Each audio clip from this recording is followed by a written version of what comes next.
कुल इनकान आबाउकुम, ऐ नबी आप फरमा दीजिए अगर तुम अपने बापों से मोहब्बत करते हो। कौन बेचारा है जो अपने बाप से मोहब्बत नहीं करता? हाँ, वही अपने बाप से मोहब्बत नहीं करेगा जिसके सीने में दिल नहीं पत्थर होगा।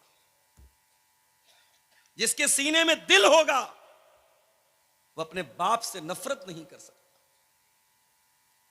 एक बात बोलूं आपसे, जब मां बाप की बात आती है ना, तो आमतौर से मां की कुर्बानियों का नाम लिया जाता है। मां पेट में रखती है, मां जन्म देती है, मां दूध पिलाती है, मां गीले बिस्तर पे सो जाती है। मां की खूबियों को बयान करते करते बाप के एहसान कहीं पीछे छुप जाते हैं मेरे भाई। मां की का एहसान नजर आता है, बाप का एहसान नजर नहीं आता। तेरी मां ने अगर 9 महीने तुझे पेट में रखा है तो तेरी मां को सपोर्ट करने वाला, तेरी मां को खिलाने पिलाने वाला, तेरी मां की हर जरूरत का ख्याल रखने वाला तेरा बाप है। तूने अगर मां के दूध को पी करके तेरे जिस्म में जान आई है तो बाप की उंगली ने तुझे जिंदगी में चलना सिखाया है। मां के आंचल में अगर जमाने की धूप से तुझे नजात मिलती है तो बाप वो दीवार बन के हमेशा खड़ा रहता है, हर मुसीबत में, हर मुश्किल में। मैंने देखा है बेटे पर मुसीबतें आती हैं, कितने बापों को मैंने देखा है जिंदगी भर की गाड़ी कमाई खर्च कर देते हैं अपने बेटे को बचाने के लिए। इसलिए मां के एहसान अपनी जगह हैं, बाप के एहसानात को कभी अंडर एस्टिमेट मत करना मेरे भाइयों, बाप के एहसान को कभी कमजोर मत समझना। कुल इनकान आबाउकुम, ऐ नबी आप कह दीजिए अगर अपने बाप से मोहब्बत करते हो, वह अबनाउकुम, और अगर अपनी औलाद से मोहब्बत करते हो। औलाद से कौन मोहब्बत नहीं करता? औलाद नाफरमान है, औलाद बदतमीज है, औलाद बात नहीं मानती है, औलाद गलत काम करती है, तब भी माँ बाप रातों में उठ के जब दुआ के लिए हाथ उठाते हैं ना, तो उसी औलाद की भलाई के लिए हाथ उठाते हैं। ये अल्लाह ताला ने ये मोहब्बत दिल में डाली है। इस मोहब्बत पर इंसान का बस नहीं है, इस मोहब्बत पर इंसान का कंट्रोल नहीं है। हर बाप अपनी औलाद से मोहब्बत करता है, हर मां अपनी औलाद से मोहब्बत करती है। हाँ, एक दिन ऐसा आएगा जब मां को अपने बच्चे की भी फिक्र नहीं होगी, और वो दिन कौन सा होगा? वो कयामत का दिन। अल्लाह ने फरमाया ना सूरह हज की शुरुआत की आयत, या अय्युहन्नासुत्तकू रब्बकुम इन्न ज़ल्ज़लतस्साअति शैउन अज़ीम यौम तरौनहा तज़हलु कुल्लु मुर्ज़ियतिन अम्मा अर्ज़अत व तदउ कुल्लु ज़ाति हम्लिन हम्लहा। कयामत के दिन मां अपने दूध पीते बच्चे को कभी नहीं छोड़ सकती। गाजा में बम बरस रहा है, बारूद बरस रहा है, लेकिन मां अपने बच्चे को छोड़ के नहीं भागती है। अपने बच्चे को अपने आंचल में, अपनी गोद में लिए लिए मां मर जाती है, मगर बच्चे को नहीं छोड़ती। कुल इनकान आबाउकुम, ऐ नबी आप कह दीजिए अगर अपने बाप से मोहब्बत करते हो, वो अबनाउकुम, अपने बेटों से मोहब्बत करते हो, वो इखवानुकुम, और अपने भाई से मोहब्बत करते हो। भाई भाई के कहते हैं ना, भाई भाई के जिसमें एक मां बाप का खून दौड़ता है। पड़ोसी पड़ोसी से झगड़ा कर रहा है, हमसे कोई मतलब नहीं होता। गांव में गांव का किसी से झगड़ा हुआ, हमें कोई मतलब नहीं। हमारे भाई को किसी ने मार दिया, हमें गुस्सा आ जाता है। हमारे भाई को किसी ने गाली दे दी, हमें गुस्सा आ जाता है। ये गुस्सा क्यों आता है? ये अल्लाह ताला ने मोहब्बत डाली है भाई की दिल। अगर तुम अपने भाइयों से मोहब्बत करते हो, वह अज़वाजुकुम, और अगर तुम अपनी बीवियों से मोहब्बत करते हो। शादी के बाद शौहर और बीवी की मोहब्बत भी बड़ी अनमोल मोहब्बत है मेरे भाई। ये वो मोहब्बत नहीं है जो किसी रेस्टोरेंट में, किसी पार्क में, किसी फेसबुक और व्हाट्सएप के चैटिंग में तैयार हुई है। ये मोहब्बत निकाह के जरिए तैयार हुई है। ये अल्लाह ने मोहब्बत डाली है, शौहर के दिल में बीवी की मोहब्बत, बीवी के दिल में शौहर की मोहब्बत। और एक बात बोलूं, शौहर बीवी के बीच में अगर मोहब्बत नहीं है तो यह रिश्ता नहीं चल सकता। यह रिश्ता तभी चलेगा जब एक दूसरे की मोहब्बत होगी। अगर मोहब्बत नहीं है तो मशीन की तरह यह रिश्ता चलेगा। शौहर आएगा, अपनी जरूरत पूरी करेगा, बीवी अपना हक अदा करेगी, बस काम खत्म।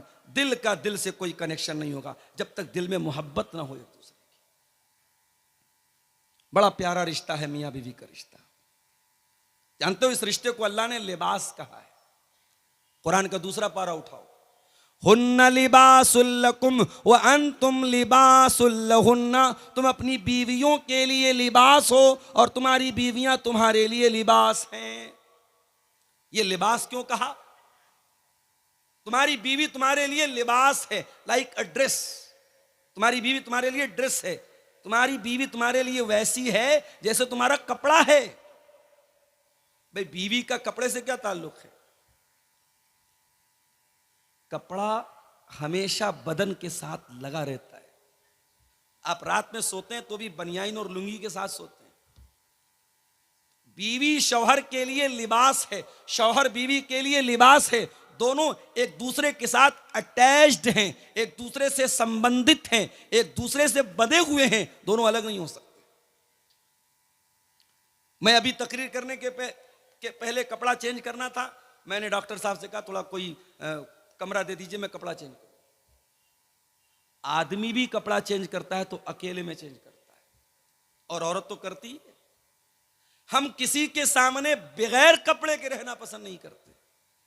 कपड़ा हमारी इज्जत पर पर्दा डालता है, कपड़ा हमारे ऐब पर पर्दा डालता है। कुरान क्या कह रहा है? हुन्ना लिबासुल लकुम व अंतुम लिबासुल लहुन्ना। तुम्हारी बीवियां तुम्हारे लिए लिबास हैं, वो तुम्हारे ऐब के ऊपर पर्दा डालती हैं और तुम अपनी बीवियों के ऐब पर पर्दा डालते हो। अगर शौहर बीवी के ऐब पर पर्दा न डाले और बीवी शौहर के ऐब पर पर्दा न डाले तो मियां बीवी होने का कोई मतलब नहीं। जो बीवी शौहर की बुराई करे, जो शौहर बीवी की बुराई करे, बीवी शौहर की गीबत करे, शौहर बीवी की गीबत करे, तो समझो वो एक दूसरे के लिबास नहीं है। लिबास तो पर्दा डालता है, लिबास तो एक दूसरे के ऐब को छुपाता है। अच्छा, लिबास का एक मकसद और भी है। मैं तकरीर करने के लिए आता हूं, सदरी पहनता हूं। बहुत सारे उलमा शेरवानी पहनते हैं। बांग्लादेश के या बंगाल के अक्सर उलमा जो आते हैं, मैं देखता हूं लंबा वाला जुब्बा पहनते हैं। क्यों पहनते हैं भाई? हर आदमी की अपनी एक चॉइस है, और इस्लाम ने इसीलिए लिबास में कोई लिमिटेशन नहीं रखी, कोई पाबंदी नहीं रखी कि आप कुर्ता ही पहनो, आप जुब्बा ही पहनो, आप पैंट शर्ट ही पहनो। इस्लाम ने कुछ कंडीशन बताई। मर्द का कपड़ा टखने के नीचे नहीं होना चाहिए, औरत का कपड़ा टखने के ऊपर नहीं होना चाहिए, मर्द और औरत दोनों का कपड़ा इतना ट्रांसपेरेंट नहीं होना चाहिए कि बदन नजर आए, इतना टाइट नहीं होना चाहिए कि बदन के जो पार्ट्स ऑफ बॉडी हैं, जो शरीर के अंग हैं, वो नजर आए। तो शरायत बताई हैं, लेकिन इस्लाम ने किसी लिबास की पाबंदी नहीं की है कि यही लिबास आपको पहनना है। हमारे मऊ में, बनारस में लुंगी चलती है। मऊ के कितने उलमा मद्रास गए, हैदराबाद गए, दुनिया के कोने कोने में वही लुंगी पहन के चले गए। उनका लिबास है, उनकी ड्रेस है। तो लिबास हमारी पहचान होती है। अल्लाह फरमा रहा हुन्ना लिबासुल लकुम, तुम्हारी बीवियां तुम्हारा लिबास हैं। जिस तरीके से तुम कपड़ा पहन करके अपने आप को सजाते हो, संवारते हो, तुम कपड़ा पहन करके अपने आप को सुंदर बनाते हो, अपने आप को अट्रैक्टिव बनाते हो, अपने आप को आकर्षक बनाते हो। तुम्हारी बीवियां भी तुम्हारी जिंदगी को आकर्षक बनाती हैं, तुम्हारी जिंदगी को सुंदर बनाती हैं, और तुम उनकी जिंदगी को सुंदर बनाते हो। जिंदगी की खूबसूरती है ये रिश्ता। इसलिए अल्लाह कह रहा है, अगर तुम अपनी बीवी से मोहब्बत करते हो, बाप हो गया, औलाद हो गई, भाई हो गया, बीवी हो गई। उसके बाद फरमाया वाशीरतुकुम, और अगर तुम अपने खानदान से, अपनी बिरादरी से, अपने कबीले से मोहब्बत करते हो। आपके यहां शेरशाबादी बिरादरी है, बहुत अच्छा मुझे लगता है जब मैं ये देखता हूं। एक इत्तेहाद है। अभी किसी नेता के बारे में मैंने सुना कि उन्होंने शेरशाबादी बिरादरी के बारे में कुछ उल्टा सीधा बोला। सारी एसोसिएशन, जो शेरशाबादी एसोसिएशन है, वो खड़ी हो गई कि नहीं साहब, गलत बोला गया। होना चाहिए, अपनी कौम के लिए, अपनी बिरादरी के लिए ये यूनिटी होनी चाहिए। झारखंड के इलाकों में जाता हूं, पाकुड़, साहेबगंज, गोड्डा का इलाका एक तरफ से पूरे अंसारियों का इलाका है, अंसारी कौम है वहां पे। बंगाल में आप चले जाएं, वहां बहुत सारे लोग अपने नाम के साथ शेख लिखते हैं, शेख लोगों का इलाका है। तो बिरादरी का होना कोई खराब बात तो नहीं है। खराब बात क्या है? इंसान अपनी बिरादरी पर फख्र करे और दूसरी बिरादरी को हकीर समझे। अल्लाह ने फरमाया वाशीरतुकुम, अगर तुम्हें अपनी बिरादरी के ऊपर, अपने खानदान के ऊपर अगर तुम्हें मोहब्बत, तुम उससे मोहब्बत करते हो तो कोई मसला नहीं, कोई प्रॉब्लम नहीं है, कर सकते हो। खानदान और बिरादरी की मोहब्बत नेचुरल।